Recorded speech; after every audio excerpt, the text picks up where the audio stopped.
a ideme. Jingle a headliner na scénu. Deje sa to, deje sa to.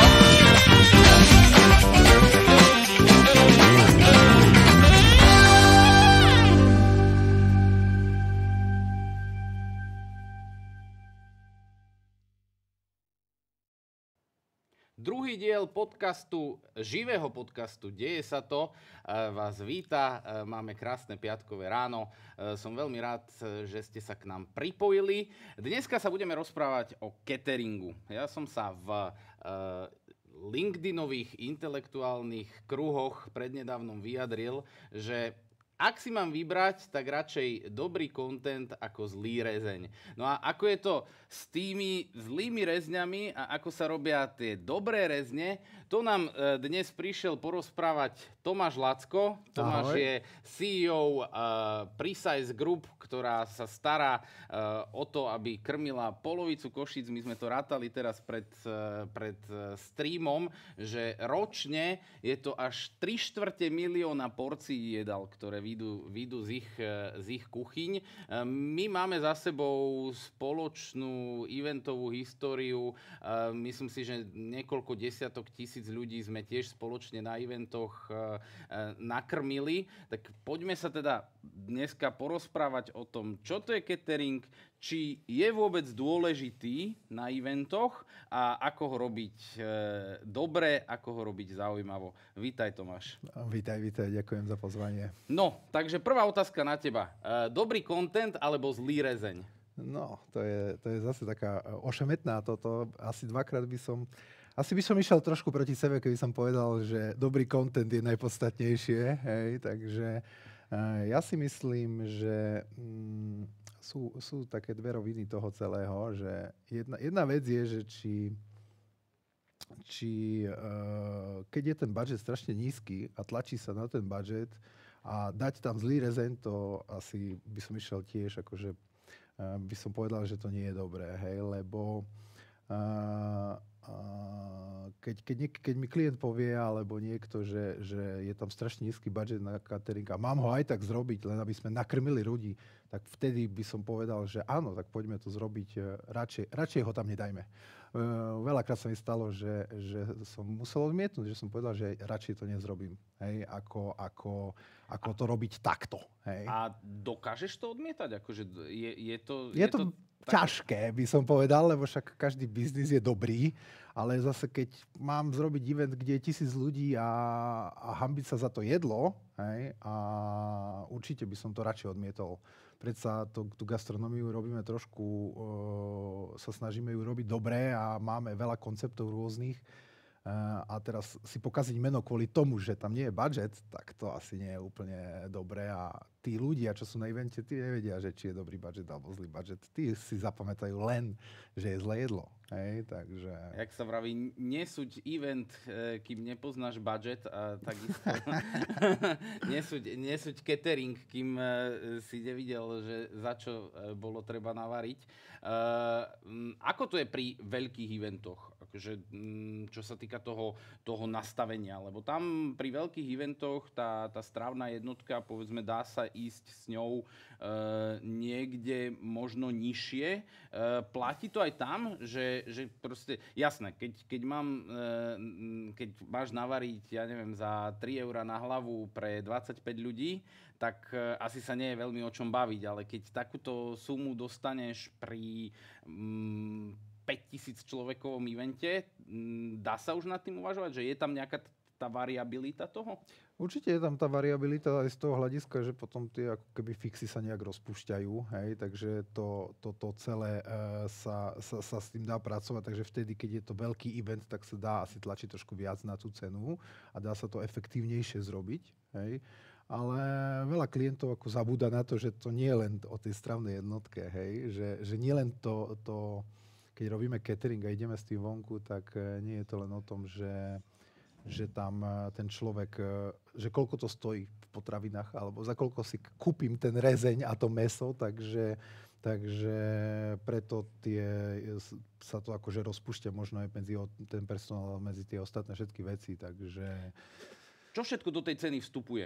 To ma zaujíma, že napríklad takéto porovnanie, hej, že dobre, tak menučko si dám v meste za, ja neviem, 6 €, hej, a ja ako klient by som chcel to isté menučko, však to je nejaké akože jednoduché jedlo, to isté menučko, no dajte mi ho za 6 € proste niekde na lúke.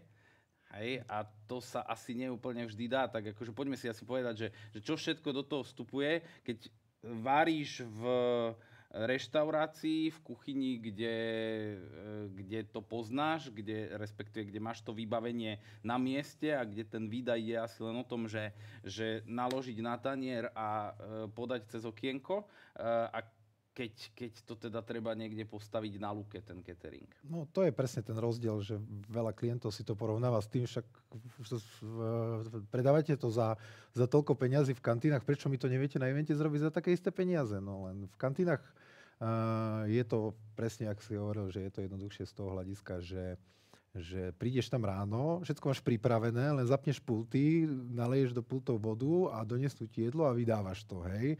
Samozrejme to musíš navariť a takto, ale trošku tá logistika a tie všetky veci sú trošku komplikovanejšie, keď ideš na event na lúke, hej. Tak prvá vec to musíš navariť, takže musíš do toho dať tú surovinu a tých ľudí, ktorí to varia v kuchyni.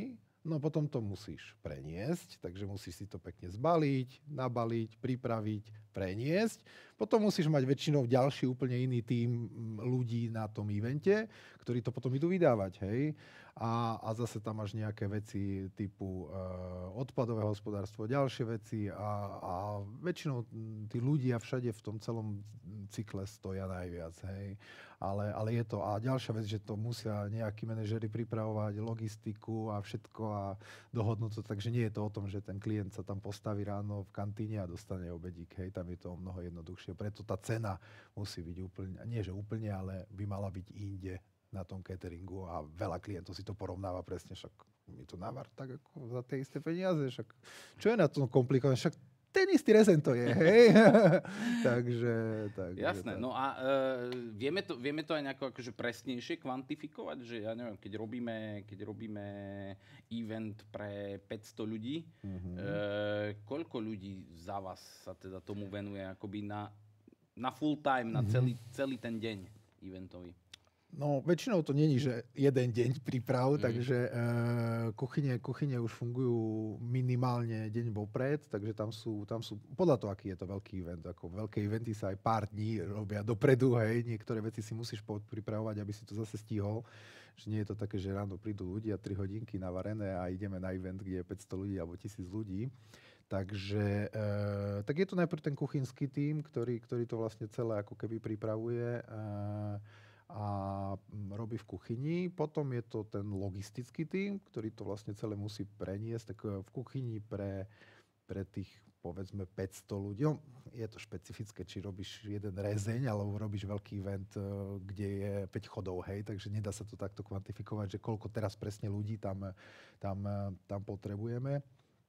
Ale je to potom ten logistický tím, potom je tam, to sú ľudia, ktorí najprv potrebujú tam doniesť inventár, doniesť autami inventár, pripraviť, ako keby pôjdu na to celé ako keby vydávanie, hej, a pripraviť stoly a všetko má tam pripravené.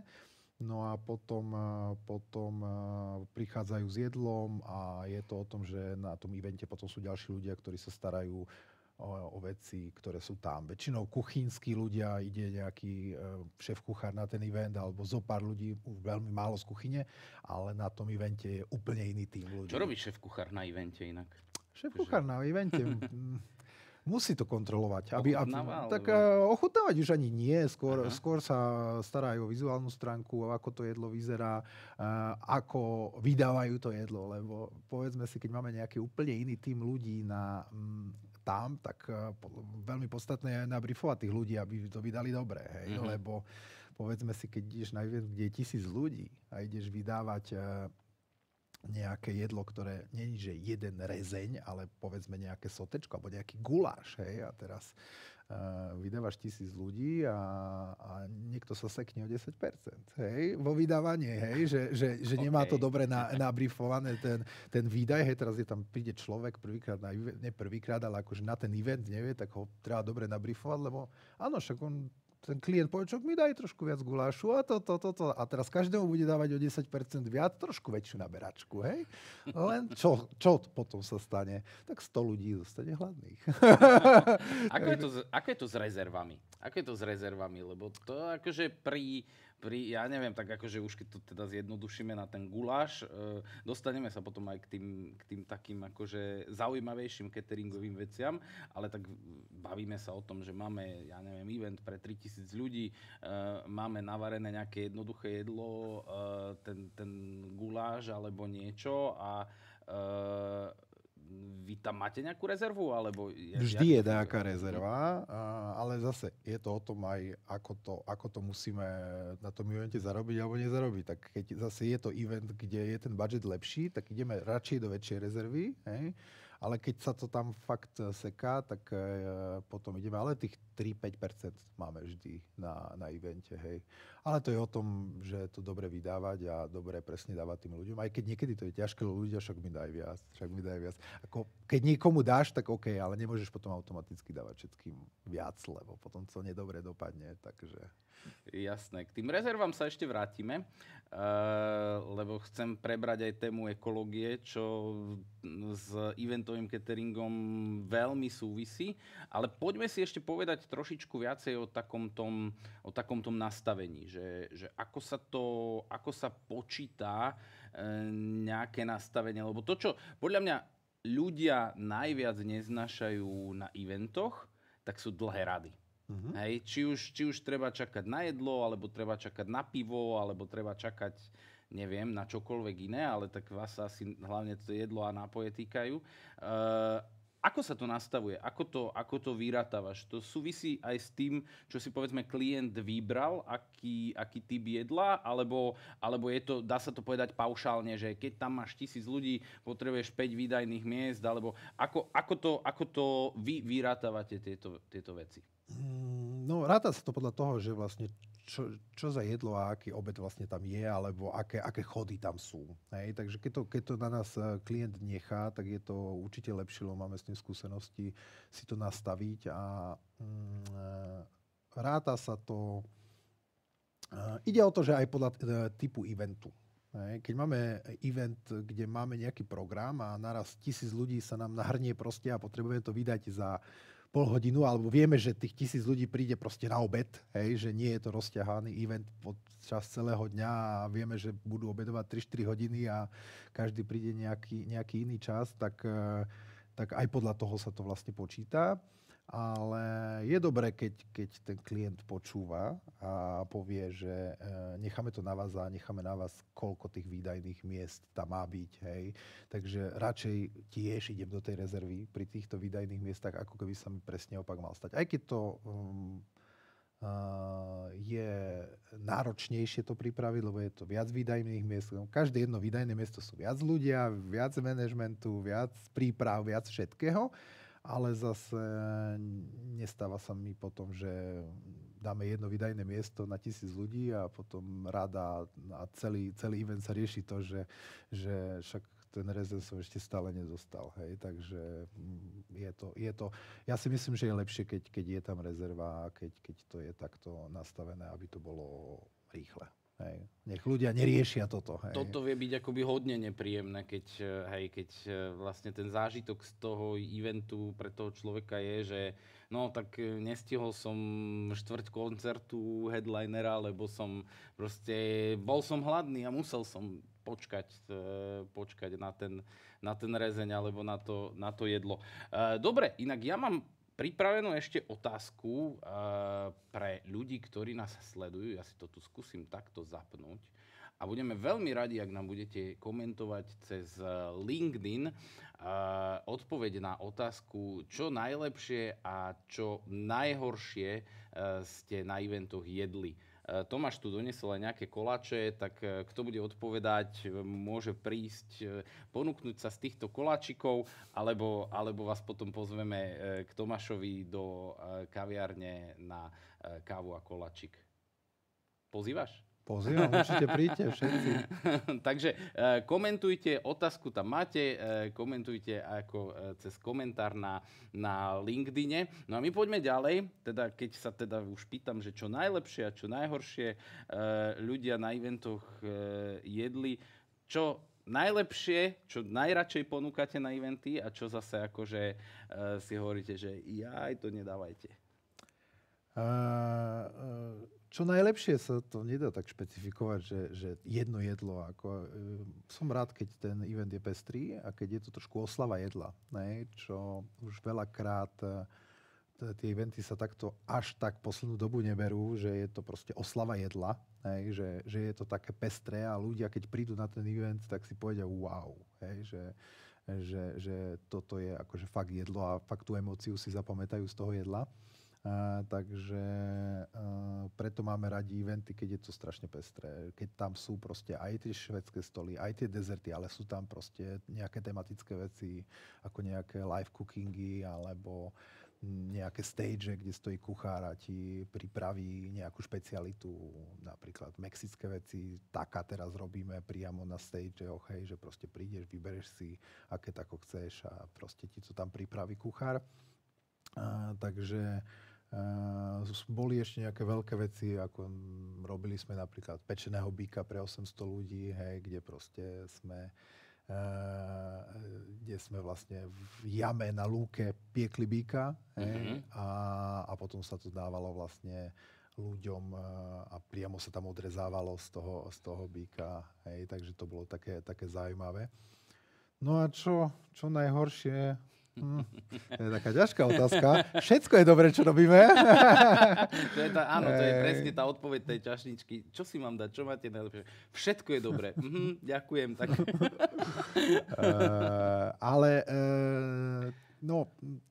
Keď to je presne o tom, že keď už je to, keď ten budget je úplne že stlačený a fakt sa tam nič iné nedá vymysleť, len niečo sa tam nakrmí a niečo tým ľuďom dáme, len aby sme si povedali fajku, že dali sme im jedlo. To je presne tá otázka, čo na začiatku si hovoril, že či zlý rezeň máme dávať. No nemáme. Ja si myslím, áno, tak poďme sa možno baviť o tom, že to tam nedáme. Je to otázka, ale ja si myslím, že to jedlo má byť o emócii, takže... Inak to je práve to, že ja ten catering, pokiaľ má tam prinášať nejakú emóciu, tak akože ja by som si v živote nedovolil to rozporovať. Že teda zružme catering, lebo ale pokiaľ to má byť len akože naplnenie nejakých základných potrieb a ešte navyše, ak ten event robíme niekde v meste, kde povedzme môžu byť aj iné možnosti stravovania, tak tam to vidím že zúfalo nepotrebné. Že za mňa by bolo oveľa lepšie povedať ako organizátor eventu, povedať, že však tu na Tomáš má za rohom haciendu a Tomáš nám tam dá 10% zľavu na eventový badge a choďte proste sa všetci nájsť tam. Myslíš si, že toto by mohol byť vhodný spôsob, ako sa zbaviť takého toho násilu cateringu? No, povedzme si, na čo má byť nesilný catering. to je o to. Častý argument je proste akože tá Maslowová pyramída. A to sa nedá oklamať. Proste človek, keď je hladný, tak je nepoužiteľný, zvlášť my chlapi teda. A je to akože tým pádom to jedlo nejakým spôsobom musí byť vyriešené. Na druhej strane ja vždy hovorím, že však my si všetci dennodenne kupujeme jedlo. Každý z nás si každý deň musí kúpiť niečo na jedenie a nevidím úplne dôvod, že prečo by akoby na evente, ktorý je, ja neviem, konferencia alebo vzdelávací event alebo proste event tohto typu, muselo byť to jedlo. Musím mať možnosť niekam si ísť to jedlo kúpiť, ale že by som mal dostať to jedlo zadarmo ako účastník? Ja si myslím, že by rozkuskovať ľudí zase do reštaurácií, podľa mňa na nejakej konferencii tiež nie je úplne Nie, ideálne. rozkuskovať nie, ale urobiť to vyslovene, že toto je eventová reštaurácia, ale platíte si každý sám. No hej, len keď máš veľký event, tak tú eventovú reštauráciu nevieš úplne takto zabezpečiť. Druhá vec je, že ako keby aj pri tom jedle a pri tom obede, keď ideš na tú konferenciu alebo niekde na event, tak je ten networking. Hej. A podľa mňa toto je tiež podstatná časť tej konferencie, ako keby teraz si zoberiem 5 svojich kamošov, s ktorým som sedel na konferencii vedľa seba a ideme sa najesť, s ktorými aj tak v podstate som celý čas, lebo sú to ľudia z mojej firmy. Hej. A takto si myslím, že ten networking práve na tej konferencii takto tu má byť. Hej. Takže ja si myslím, že aj tak ten catering by tam mal byť. Hej. Už len na ňo nájsť taký budget, aby bol dobrý. Hej. Riešime to, že či má byť, nemá byť. Ja si myslím, že stále má byť. Hej. Len na ňo treba nájsť budget. Áno, je to boj budgetu, že koľko z toho zje catering a koľko potom potrebujeme na ostatné veci, lebo povedzme si, že ten catering je asi veľká časť toho eventového budžetu. Hej. Možno ten content by bol lepší, ale ja si myslím, že už by sa to ako keby uchádzal ten zmysel toho celého. A ďalšia vec, to je zase jeden typ eventov, ale povedzme si, že keby sme nedali catering na event, ktorý je hlavne o zábave, povedzme, koľko ľudí by nám tam chodilo? No ja neviem, no akože podľa mňa, keď ideš v piatok večer do jazzu, tak nečakáš od nikoho, že ti pri vstupe vtlačí bagetu do ruky. Áno, ale potom nepôjde na event a pôjde do jazzu. No však áno. To je o tom. Počkaj, ale na ten event ide predsa kvôli tomu, že tam má nejakých svojich ľudí, nejaký svoj okruh ľudí. On tam ide za ľuďmi. A ja nehovorím, že si nemôže tú bagetu, mal by mať možnosť si ju tam kúpiť, ale musím mu ju ja ako organizátor dať vyslovene, že do ruky, že jedz. Niektorí ľudia zase chodia kvôli jedlu na eventy. Aj to je určite. Hej. No dobre. To, ako s tým súhlasím, ale to už je presne tá otázka toho, že už potom ako nemôžeš mať 2,50 na hlavu. Áno, to určite nie. Akože, a keď máš 2,50 na hlavu a máš tam x tisíc ľudí, tak ja si myslím, že je lepšie investovať, že nedáme tam proste nejakú akože kapelu lokálneho významu, ale dajme tam proste kapelu celoslovenského významu. Hej? A je to lepší content. A vlastne tá bageta možno, že by nikomu nechýbala, a komu by chýbala, tak ten si môže kúpiť lepšie jedlo, nie za 2,50, nie? To určite áno. Akože takto by to teoreticky mohlo byť. Ale je otázka, že prečo to nedať ako ucelenú službu. Akože určite tá emócia je určite lepšia, keď je tá služba celá ucelená. Takže... No dobre. Tak poďme si povedať, že za akú sumu ešte dokážete byť tvoriví? Že čo je tá suma? Povedzme, dajme si príklad, že máme, 2000 ľudí na evente. A že čo je tá suma, že ešte že dá sa byť tvorivý, keď máš 5 eur na hlavu? Nie. Nedá sa. Akože to je... A pri týchto veľkých eventoch je to presne. No, keby som mal byť tvorivý, potrebujem 30, 40, 50 eur na hlavu, len to už pri takom veľkom evente je nezaplatiteľná suma, by som povedal. Aj preto tie menšie eventy, skôr v tých menších eventoch môžeme byť tvoriví, kde je proste 100 ľudí, 200 ľudí a majú na ten celkový event budget. Hej. No za 5 eur tvorivý je ťažko byť. No. Niekedy sa to dá, ale je to také boj s veternými mlynmi. Hej. Tam je to ťažké, lebo proste nepustíš tú surovinu a tie veci, keď to potrebuješ vytvoriť. Miky Plichta nám píše o najlepšom jedle, ktoré v živote jedol a bolo to na francúzskej recepcii pri počesti dobytia Bastily. Wow, Miky, akože normálne, že takýto event si dal. Toľko syrov po kope som ešte nevidel. OK. Ďakujeme veľmi pekne. Určite nám napíšte aj ďalší svoje otázky. Ak teda nejaké na nás máte, respektíve svoje postrehy k tomu, čo najlepšie ste jedli. Aha, ešte Juraj Probala nám píše. Ja si to tu musím takto prepnúť. Najhoršie jedlo si nepamätám. vďačný som za všetko, na čom si dali kuchári záležať, ale skôr si pamätám to, ak sa na evente na jedlo dlho čaká, lebo nie je zvládnutá logistika, lebo je jedla málo a nie na každého výjde. Nie na každého výjde. To sa stáva ešte?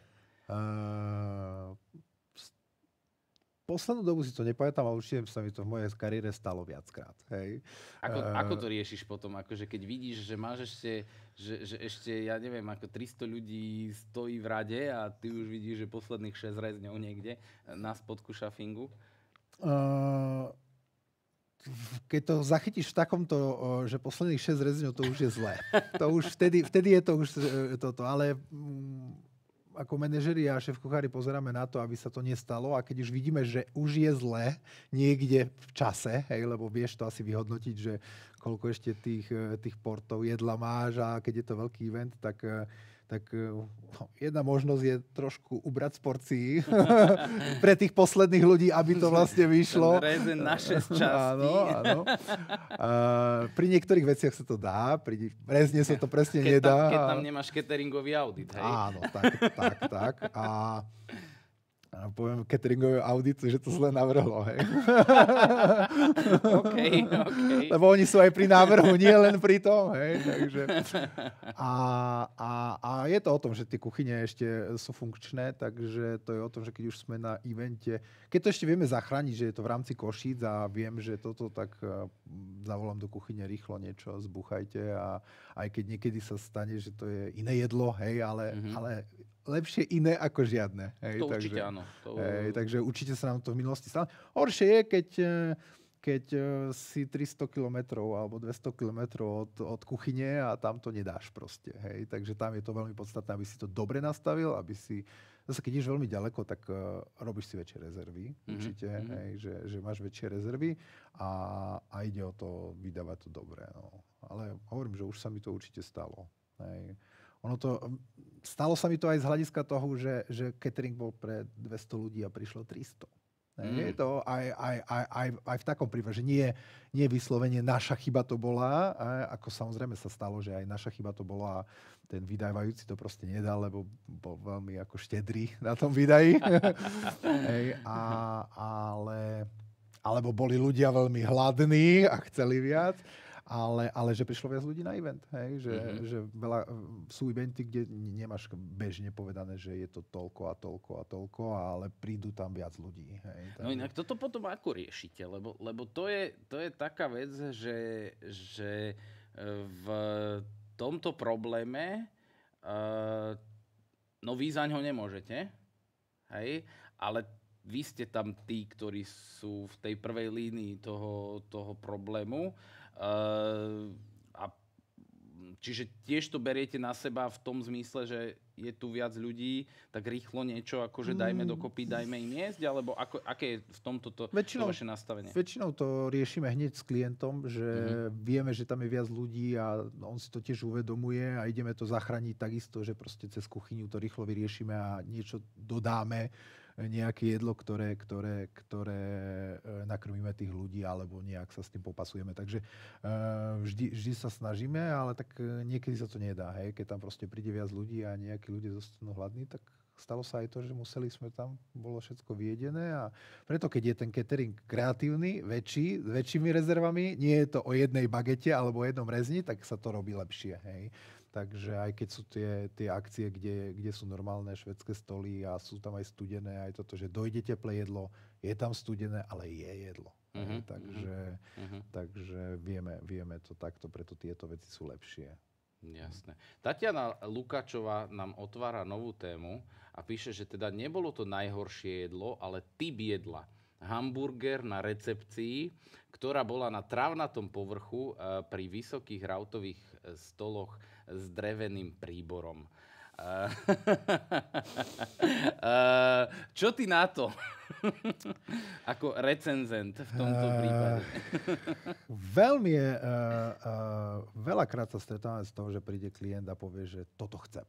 Hej, ale my mu povieme, no to není veľmi vhodné jedlo. Hej, a presne pri týchto veľkých eventoch je dobré jedlo, ktoré je buď do ruky, alebo rýchlo zje, alebo sa nezadžabe, hej, a nemusí ho jesť s viacerými príbormi, lebo je tak komplikované. Takže je to o tom, že dobre to navrhnúť, hej, aby to proste nebolo. Alebo niekto povie, že dones mi hamburger z kuchyne, hej, ale však ako je to OK, však to bude teple, nie? Ale však trošku studené, keď to bude, nevadí, hej? Ale to zase mi, napríklad aj s tými rezňami je veľakrát problém, lebo dobrý rezeň reálne by si mal vybrať z fritézy a ho položiť na toto, hej? Chrumkavý, takže akože tiež ho dávame, ale tiež s tým ako trošku bojujeme, že ten rezeň by na takom evente nemal byť. A hlavne, keď riešime tú logistiku, ono to nie je o tom, že ja pre 1000 ľudí zabalím niečo a za 10 minút to mám vonku na stole. Hej. Ono väčšinou to jedlo putuje nejakú dobu. Prvá vec, kým sa dokončí, tiež sa nedá dokončiť pre 1000 porcií naraz. Hej. Takže dokončíš jednu, druhú, potom to musíš zohrievať.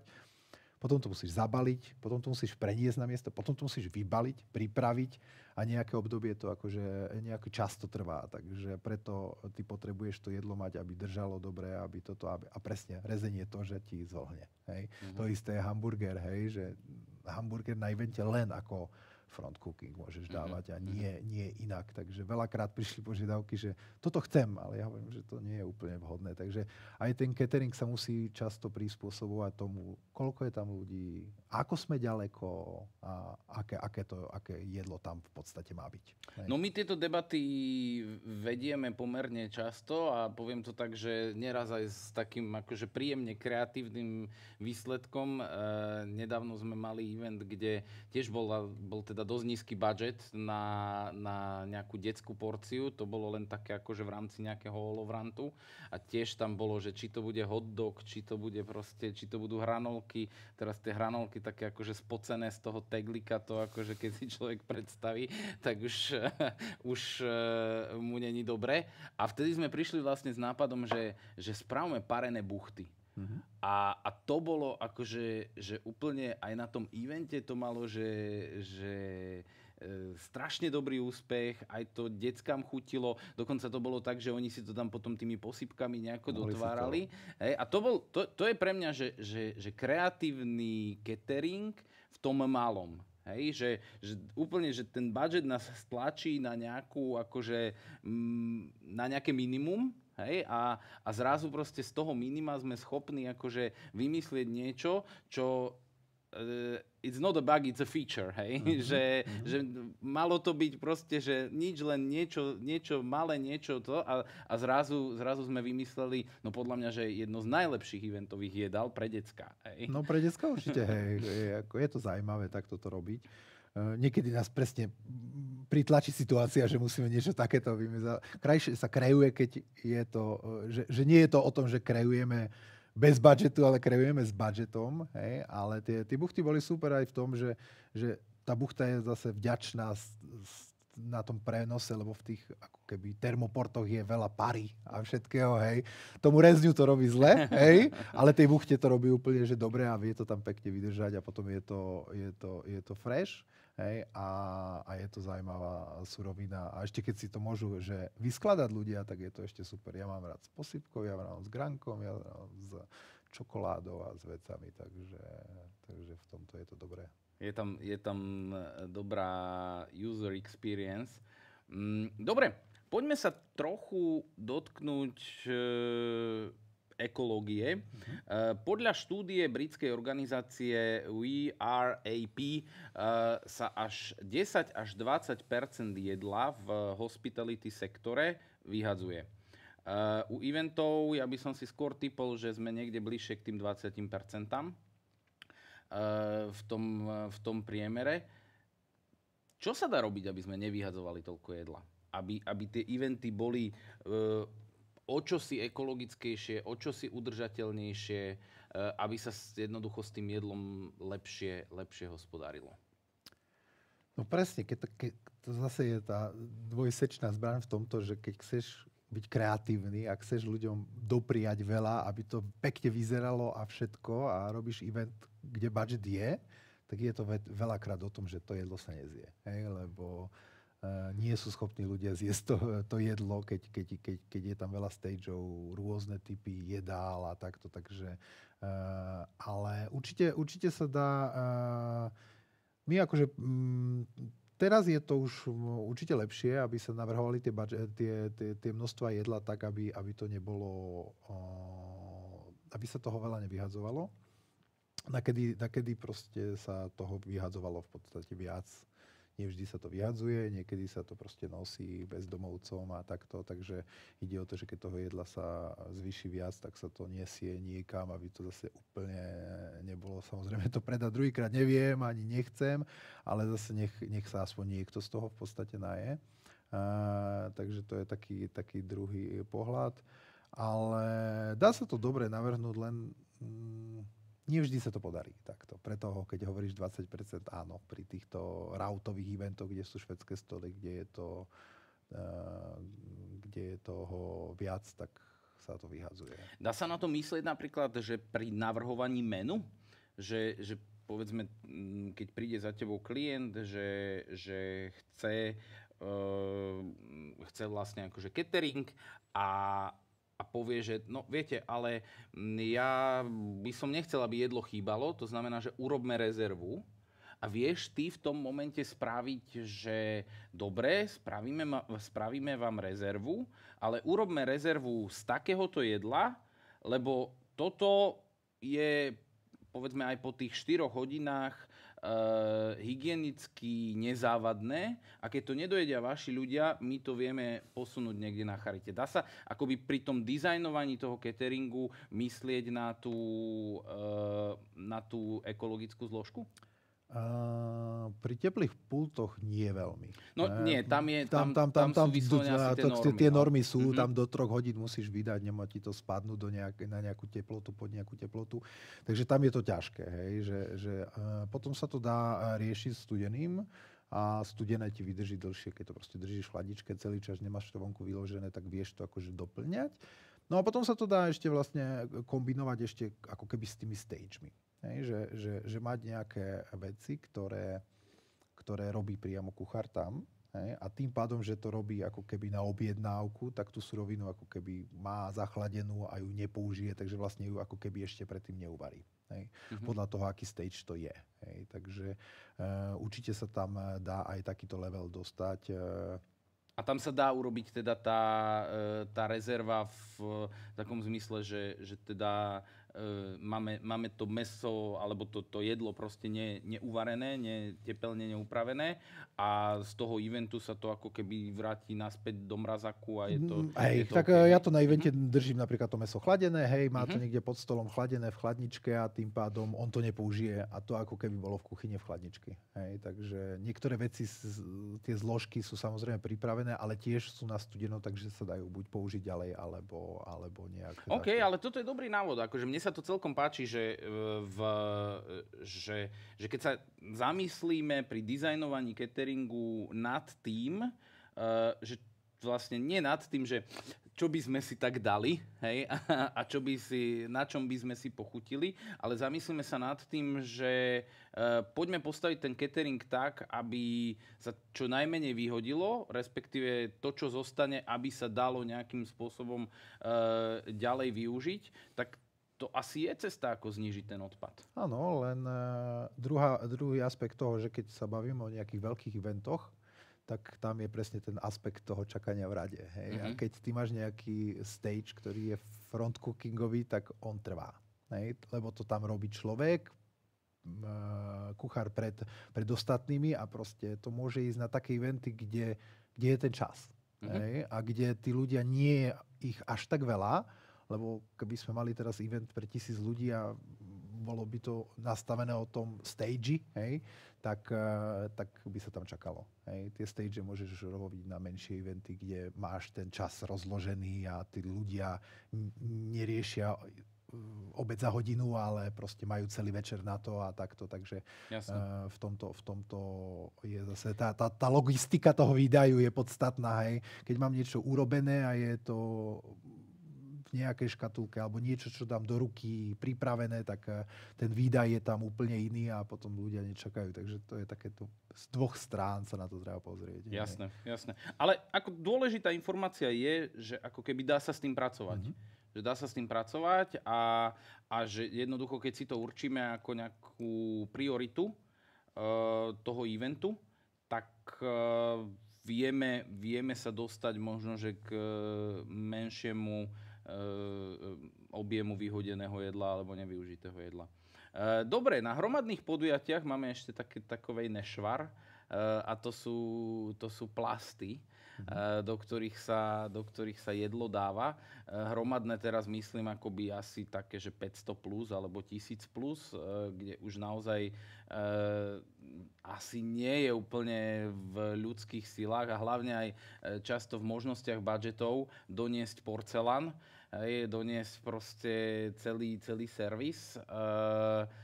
Ako túto vec vy riešite? Aby teda sme nemali po 1,5 tóne jedla 3/4 tóny plastu. Riešili sme to na viacerých eventoch, ale je to o tom, že použíta možno ten obal, ktorý je ako viackrát použiteľný, alebo pri jednom evente sme tam dávali krabičku, ktorú ľudia ako keby dostali a do toho sa dávala ako keby toto a potom si ho mohli nechať. Hej? A bol to ako keby nejaký malý ešus alebo niečo také, obedárik, hej? Áno. Ktorý bol ako prezent potom pre toho klienta, mohol si to človek potom zobrať domov, ale v prvom rade v tom dostal ako keby to jedlo. A tým pádom tie plasty neboli, takisto vlastne nápojové plasty, to už je bežné na festivaloch, že sa používajú tie zálohové obaly, tak to už je bežná vec, ale ešte úplne nie je bežná vec používať také ako kvázi jednorazové, viackrát použiteľné obedáry, ale vlastne zaoberáme sa aj touto témou, aby sme to potom doniesli do tohto biznisu. Už sú tu nejaké firmy, ktoré to robia, nie na Slovensku, v Čechách a postupne tento vlastne ako keby viackrát použiteľný obal, tak ako je na pivo pohár, tak by mal byť aj na jedlo. Toto by bolo inak super. Aj. Toto by bolo akože to by vyriešilo strašne veľa. My sme ten problém s plastom, áno, presne, raz sme to riešili tými obedármi, ktoré si vlastne ľudia nechali a majú to ako keby na dlhšie použitie. Potom sme to riešili aj vlastne teraz na jednom z tých väčších eventov to budeme riešiť tak, že vlastne budeme priamo spracovávať, mixovať tie plasty a v takej 3D tlačiarni, respektíve v takom lise na plasty budeme z toho robiť nejaké výrobky. To sú také tie, akože ten upcycling je v tomto, by som povedal, že volajme to plán B. Že stále by bolo lepšie mať ten servis, hej, tak ako každá kuchyňa má proste ten porcelánový riad, tak proste akože každá cateringovka, keby mala proste ten riad taký akoby udržateľný, ktorý tí ľudia vedia v rámci toho eventu vrátiť, tak asi toho odpadu by bolo menej. Naša kolegyňa Miška píše na LinkedIn, že keď si po 18 hodinách na nohách na evente konečne na 5 minút sadneš do backstageu a dáš si ten octatý rezeň, to je v tom momente to najlepšie jedlo.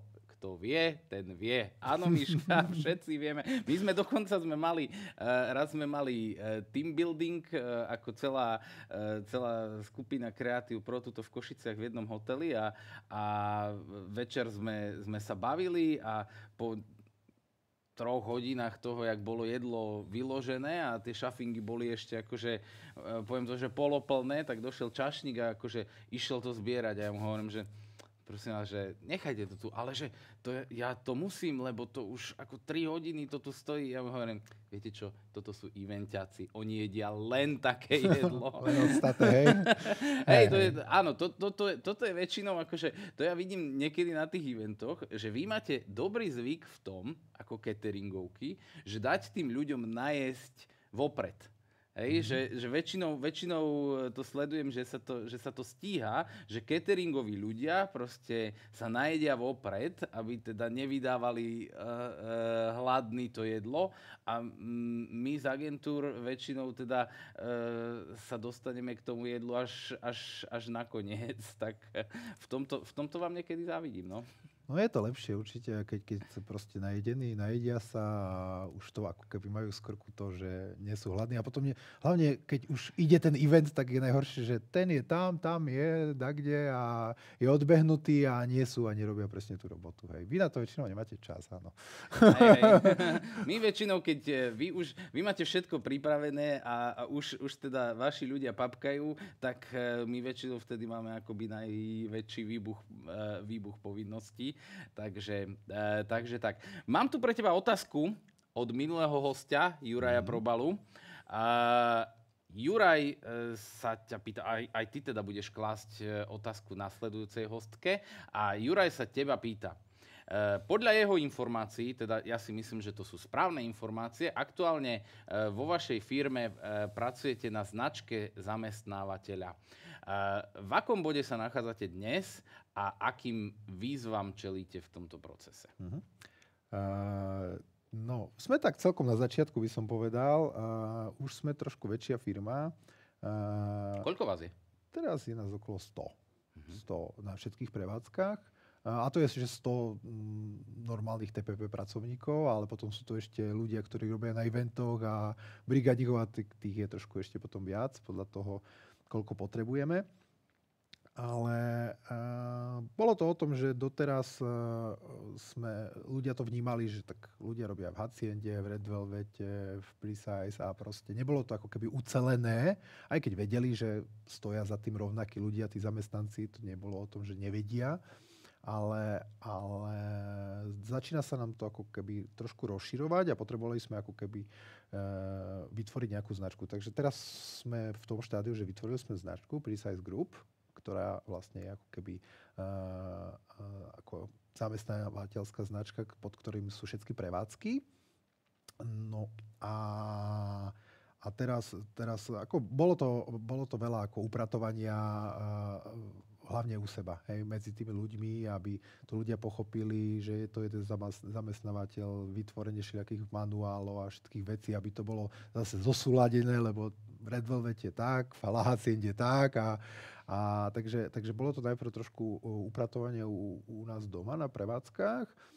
No a teraz vlastne začíname s projektami ako napríklad chceme dať niektorým ľuďom šancu ako keby rásť v tej firme, lebo sú tam kvalitní ľudia, ktorí nechcú zostať na tej pozície, ktorých sú a aby nám vlastne neutiekli a aby stále boli, lebo keď sú spokojní u nás, tak chcú zostať, ale zase veľakrát ich chcú rásť. Hej? Takže vytvorili sme taký program talent managementu, kde vlastne dávame príležitosti na budovanie a na nejakú posun pozícií. A čo sa týka nejakých víziev, no je to tak komunikácia s tými našimi ľuďmi, hej? Lebo je to stále tak ako keby dosť pracujeme s tými našimi generálnymi manažermi, ktorí sú na jednotlivých prevádzkach, aby to posolstvo, ktoré chceme a vlastne tie naše vízie a tie všetky veci, ktoré chceme posúvať tým našim ľuďom, aby boli spokojní a aby tam toho tak v rámci týchto kľúčových ľudí vo firme sa snažíme im dostať tie informácie. Ale hovorím, sme veľmi na začiatku. Nemôžeme to porovnávať s veľkými korporátmi, kde sme, hej, ale aspoň sa o to snažíme, aby ľudia hlavne neutekali, aby boli spokojní s tým, že robia pre nás, aby mali to platové ohodnotenie, ale aby to nebolo len o tom platovom ohodnotení. To sa snažíme ako keby docieliť, aby veľakrát v minulosti to bolo o tom, že tak kuchár dostal 200 eur, tam viac, tak ide. Hej? A toto, ja si myslím, že keď je dobrý zamestnávateľ a lojálny zamestnanec, tak toto neurobí. Hej? Lebo si povie, tu mi je dobre, tam ja neviem, čo bude a možno dostanem 200 eur viac, ale nakoniec budem robiť za 3 ďalších ľudí, budem robiť 300 hodín mesačne a možno to vôbec nebude tak, ako že nebude tam zelenšia tráva. Takže sa snažíme, aby tí ľudia bola menšia fluktuácia, aby chceli pre nás robiť, aby to bolo skôr taká ako keby prestíž. No a druhá vec, tá korona veľa zrobila v tom, že ľudia odišli zo sektora, lebo tam nebola stabilita, firmy nemali v gastre. To sa deje aj u nás. To sa udialo určite aj u nás. Strašne veľa ľudí odišlo, ale teraz postupom času sa začínajú vrácať. Že zistili, že im to chýba, ale potrebovali mať tú stabilitu.